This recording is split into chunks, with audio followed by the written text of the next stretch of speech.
What's up, guys? Corey here with Toothless Reptiles in San Diego. Although I am not in San Diego at the moment.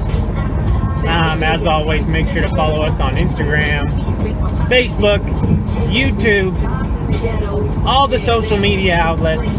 Check out our website, toothlessreptiles.com, for hit up our pricing tab. Tons of pictures and stuff on there. Some good info. And make sure to email me if you have any questions, Corey@toothlessreptiles.com. I'm actually on my way up to Fresno, California right now to visit Lost Realms Pets. It's a reptile zoo up in Fresno, and they actually have a lot of other animals up there aside from reptiles, but you know me, I'm going up there for the reptiles.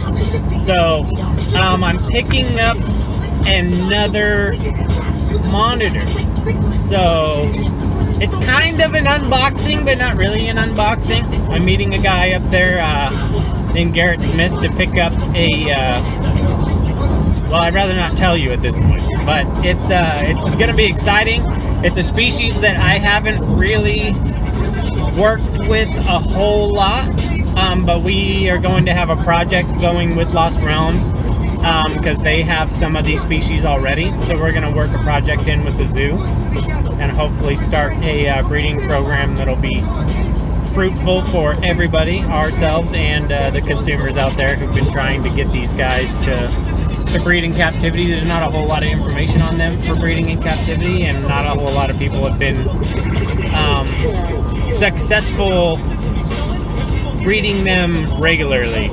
Some people have been successful breeding them and hatching out eggs, but it's kind of hit or miss. It's kind of like a 5-egg, 6-egg clutch here and there once every few years. You know, nobody's ever really been consistent with breeding them, not in the recent years anyway.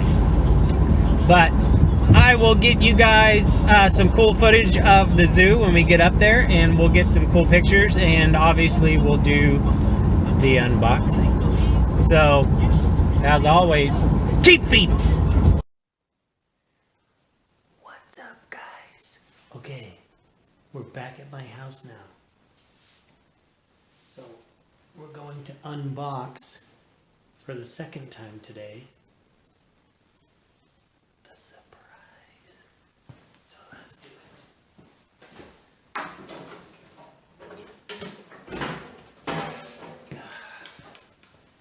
So it's like 10 o'clock at night right now.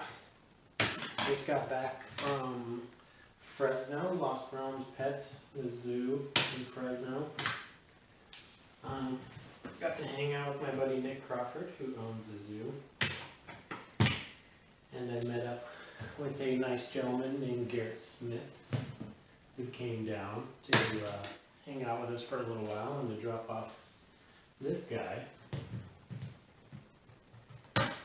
But we're going to get him, we're just going to put him in here for tonight, and then tomorrow I'm going to move Yoshi into her other enclosure, and we'll get this guy into the sunroom, which is where he's going to go permanently. But, so, I think I'm going to use gloves just because I know that his claws are super sharp right now, and he's probably not going to be super happy. So, I think we'll put some gloves on. But, hey buddy, hey, there you are. Hey buddy, hi, hi. You had a long drive, huh? We've been driving for, well, I left at 7 this morning, got up to Fresno at noon. Had to kill a couple hours, so I went to the climbing gym up there, climbed for a little bit. And then this guy's been in the car all day as well. You're probably cold, huh, buddy? You want to go in there? Here. I know. Come here. You're a good boy. Big boy. But if you haven't figured it out yet, this is a 8-foot crocodile monitor. So he's actually target trained. He's about 7 years old. And the guy who had him before Garrett target trained him, food driven target training. And so he's actually really cool. But he's going to be used in a breeding project that we have going on with Los Rome's Pets with the Varanus Salvadorii project, the Crocodile Monitor project. So we're going to keep this guy here, and he's my personal pet. And we'll keep him here. He's going to hang out in the sunroom, should do well in the sunroom. And we're going to either bring, most likely we'll bring the females and him up to the zoo because they have a much larger facility and we can get everything set up there. But I know we have a smaller female that we might want to just move down here just to kind of get the ball rolling and everything. So depending on kind of what Nick and I decide to do with the project, we might be moving some monitors around, but ultimately his home is going to be here in the sunroom with me. So I'm super excited to have him. He's so big and rad. I know, you're so cool. Are you ready to get out? I know you got to be ready to get out of that box. Can I take you out of there? Or do you see the black dragon over there? Oh, that's what it is. He sees Toothless in the enclosure next door. You want to get out, buddy? It's crazy how they're the most intelligent reptile on the planet. They're also the longest reptile on the planet. But you can tell by the way their eyeballs dilate and constrict as they're kind of thinking about stuff. It's really weird, but you know, most people know that the up-close eyeball shots that they did of the raptors in Jurassic Park, the first one, were of Varanus Salvadorii at the Crocodile Monitor. So it's really cool to see, you know, that's why they used them, because you can see how intelligent they are just by looking at their eyes. But they're one of the most prehistoric, you know, monitor lizards there are. And there's really not a whole lot known about them, especially breeding habits, what it takes to breed them. There's, you know, nobody's ever really seen any of them breeding in the wild, hatching in the wild, you know, doing anything really in the wild. They're, you know, the top predator in New Guinea, so they don't have any natural predators where they're from. They're super arboreal, so they're always up in the trees. Which is why we wanted to put him in the sunroom. That's actually the tallest enclosure I have. It's 8 feet. So we put a bunch of, well, I put a bunch of large oak branches and everything in there up high, so they'll be able to climb. And hopefully we just want to keep him enriched. You know, we want because they are so intelligent, you need a lot of physical enrichment, cage enrichment, enclosure enrichment.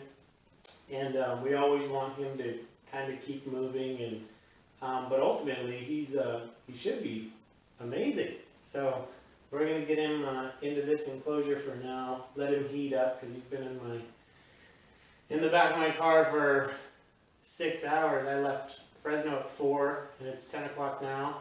Yeah, so it's been a long drive. It's been a long drive home, buddy. You want to get in your cage?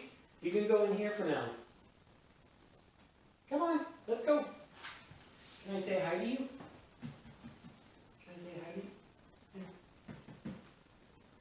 Yeah? Come here, buddy. Oh, no, you're all right. There you go. So scared. I was thinking of opening the tote. Hi, buddy. You can stay in here for a while and warm up. I was going to open the tote and be like, oh shit, he's not in the bag, because we took him out of the burlap sack at the zoo. So we could work with him a little bit, but I kind of totally forgot about it. But we're actually naming this guy Don Vito Corleone. So we wanted to name him the Godfather because we know what the Godfather does to rats. So we're naming him Don Vito Corleone. So he'll join the Italian family here. He used to be called Carlos the Croc or something, but you know how we do with names around here. So that's our newest edition. I'll give you guys a quick up close video. Let's see here. It's kind of hard because I have the camera turned around. Huh, buddy? Hey, big guy. There you go. But there he is. The Godfather right there. Don Vito Corleone. Eating those rats. Keep feeding. It's got a great size. That's Hey, buddy. it's a good size croc. This is the male? Yeah. Yeah. Well, I think. Want to handle him. Yeah. Do you handle him with gloves normally? Yeah, Just, the last few times I have been. Yeah. You want to grab leather gloves for me, please? Yeah. Because Nick Crawford loves the monitors. You gotta see the enclosure we're gonna put him in to breed over here.